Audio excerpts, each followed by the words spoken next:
역대하 22장 1절에서 9절 말씀까지 보도록 하겠습니다. 우리 말씀을 가지고 끊기 힘든 관계, 그래도 끌려가야 할까? 끊기 힘든 관계, 그래도 끌려가야 할까라는 제목으로 같이 은혜를 나누기를 원합니다. 우리는 우리 스스로 우리 인생을 결정한다라고 생각을 합니다. 근데 많은 경우는 다른 사람의 영향을 받아서 살아가곤 합니다.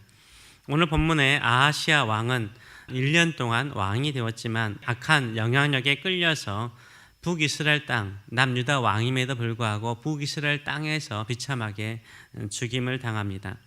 이 아하시아는 하나님을 멀리하는 결과도 있지만 악한 자와 함께함으로 말미암아 망하였다라고 오늘 본문은 분명하게 말을 하고 있습니다.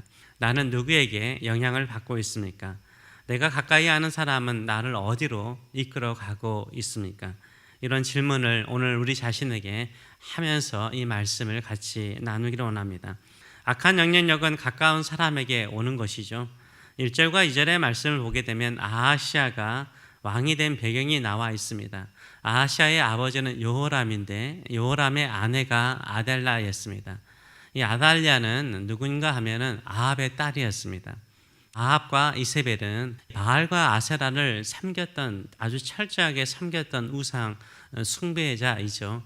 여호람과 아달랴, 여러 부인들이 있었겠죠. 여러 아들들이 있었는데 그 모든 아들들이 다 전쟁에서 죽습니다. 그리고 오직 살아남은 막내 아들이 아하시아였는데 이 아하시아가 왕이 되었다라고 말을 하고 있습니다. 결국은 이 아하시아는요, 어머니 아달랴와 외갓집인 이 아합 집안의 영향력을 받아서 철저하게 아합의 길을 따릅니다. 조상 다윗이라든지 그의 할아버지 여호사밧의 신실한 믿음을 따라 살아가는 것이 아니라 외갓집인 아합의 집을 따라 살다가 1년 만에 죽임을 당하는 것을 보게 됩니다. 이렇게 아하시아에게 강력한 영향력을 미쳤던 사람은 누굽니까? 그의 어머니 아달랴였습니다. 근데 아달랴가 믿음의 사람이 아니라 바알 숭배자, 우상 숭배자였습니다. 그로 인해서 이 아하시아의 인생이 망쳐버린 것입니다. 그리고 이 다윗의 집안이 철저하게 어려워지는 것을 보게 됩니다. 2절과 4절의 말씀을 보게 되면 이렇게 말하고 있습니다. 아하시아가 왕이 될 때의 나이가 42세라 예루살렘에서 1년 동안 다스리니라. 1년 동안 왕을 했습니다. 그의 어머니의 이름은 아달랴여 오므리의 손녀더라. 이 아합의 아버지가 오므리인데 이 오므리가 새로운 왕조를 만들었어요. 그래서 오므리 왕조입니다. 그래서 오므리의 손녀 딸이었다라고 말을 하고 있습니다. 아하시아도 누구의 길을요? 아합의 집 길로 행하였으니 이는 그의 어머니가 꾀어 악을 행하게 하였음이라라고 말하고 있습니다. 어머니의 영향력을 가장 강하게 받았다라고 말을 하고 있습니다. 그의 아버지가 죽은 후에 그가 패망하게 하는 아합의 집의 가르침을 따라 여호와 보시기에 아합의 집같이 악을 행하였다라고 말하고 있어요. 요람이 왜 망하였습니까? 아합의 길을 따라서 망하였는데 그의 아들 아하시아도 아합의 집의 가르침을 따라 살다가 망하게 되었다라고 설명을 하고 있습니다. 어머니 아달랴의 말을 아들인 아하시아, 그것도 막내 아들이 따르지 않기란 쉽지 않았던 것 같아요. 그래서 어머니의 영향력을 받아서 이 아합 집안의 가르침, 외갓집 집안의 가르침을 따라 살다가 비참하게 죽는 것을 볼 수 있습니다. 우리는 이렇게 영향을 주고받는 관계 속에 살고 있습니다.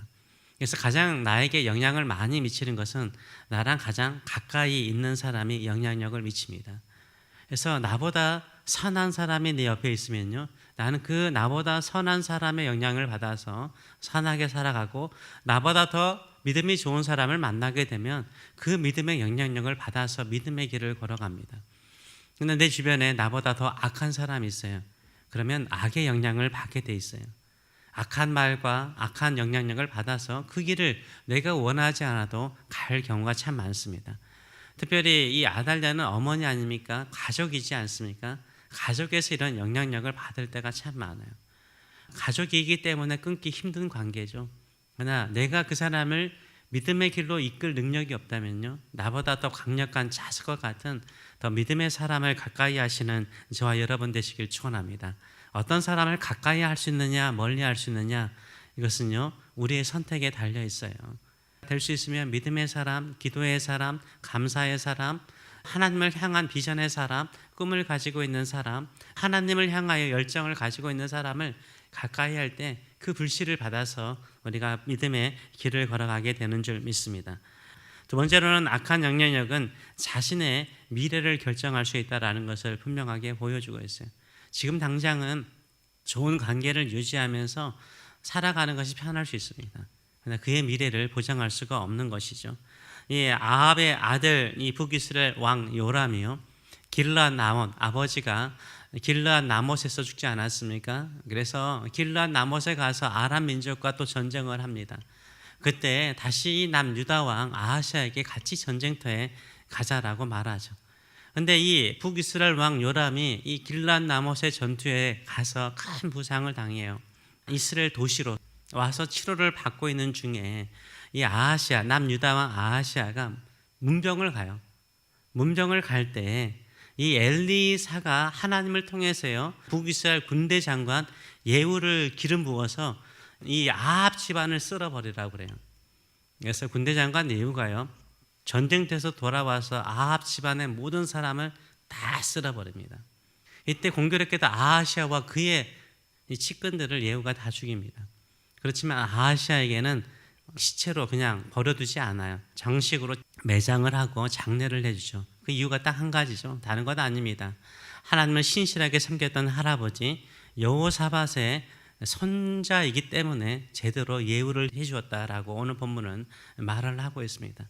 결국 아하시아는요, 1년 만에 자신의 인생이 끝나는 것을 볼 수 있어요. 7절의 말씀을 보게 되면 이렇게 말합니다. 아하시아가 요람에게 감으로 해를 입었으니 이는 누구로 말미암아요? 하나님께로 말미암은 것이라 라고 말을 하고 있습니다. 그래서 아하시아는요, 아합의 집의 가르침을 따라 아합의 사람들과 친하게 지내다가요, 왕으로서 1년 동안 살다가 끝나는 것을 볼 수 있어요. 그래서 아하시아는 어디서 죽습니까?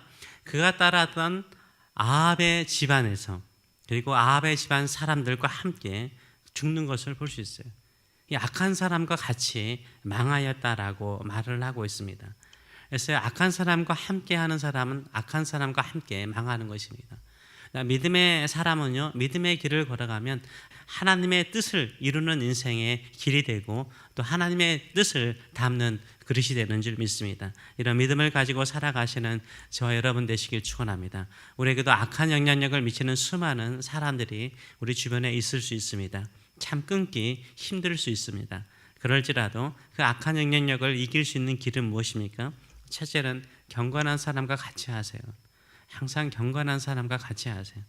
그래서 믿음의 사람들을 가까이 하고 또 내가 따를 만한 사람, 좋은 사람들을 늘 가까이 하시는 저와 여러분 되시길 축원합니다.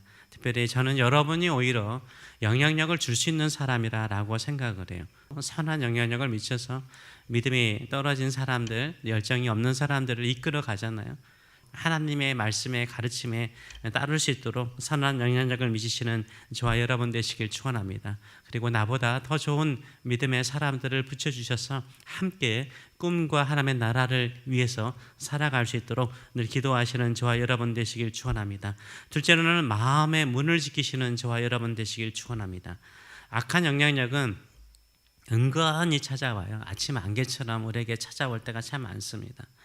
고상하고 좋은 말, 사회적인 분위기, 그다음 문화들, 우리에게 악한 영향력을 끼치는 것은 사람도 있지만요, 사람이 아닌 매체일 수도 있어요. TV라든가 드라마라든가 보이지 않게 이 세속적인 마음이 우리 안에 들어올 수 있는 거죠. 들어오지 않도록 우리 마음을 지켜야 돼요. 그래서 항상 말씀을 가까이 해야죠. 하나님의 말씀을 읽고 묵상하고 또 마음에 두려움이나 염려가 있을 때는 기도로서 마음의 문을 지키시는 저와 여러분 되시길 축원합니다. 인생의 수많은 결정의 순간들이 있습니다. 그때마다 이 아하시아는요, 아합 집의 가르침을 따랐다라고 말을 하고 있어요. 우리는 그때마다 하나님의 말씀의 길을 따라 걸어가시는 저와 여러분 되시길 축원합니다. 저는 그래서 일상의 삶 속에 두 가지가 있어야 된다고 생각을 해요. 하나는 항상 감사하는 거예요. 두 번째로 뭡니까? 하나님의 뜻입니까? 라고 물어봐야 돼요. 뭔가를 결정할 때마다 하나님의 뜻입니까? 하나님의 뜻이라면 담력을 주시고 하나님의 뜻이 아니라면 막아주시옵소서. 이게 우리가 악을 이길 수 있는 길이고 또 선한 길을 따라갈 수 있는 길인 줄 믿습니다. 자주 물어보세요. 마음에 갈등이 있을 때마다 이것이 하나님의 뜻입니까? 뭔가를 결정할 때마다 이것이 하나님의 뜻입니까? 늘 물어보시면서 하나님의 뜻을 따라 살아가시는 저와 여러분 되시길 축원합니다. 우리가 악한 영향력을 안 받을 수가 없는 거죠. 그때마다 나의 힘으로 이길 수 없기 때문에 늘 성령의 도우심을 구하고 내가 오히려 주변 사람들에게 믿음의 선한 영향력을 미쳐서 선한 길로, 말씀의 길로, 믿음의 길로 걸어갈 수 있는 삶이 되게 하여 주시옵소서. 이런 믿음으로 살아가시는 저와 여러분 되시길 축원합니다. 감사함으로 하나님의 뜻을 물음으로 하나님의 뜻을 이루고 하나님의 나라가 임하는 선한 삶을 살아가시길 축원합니다.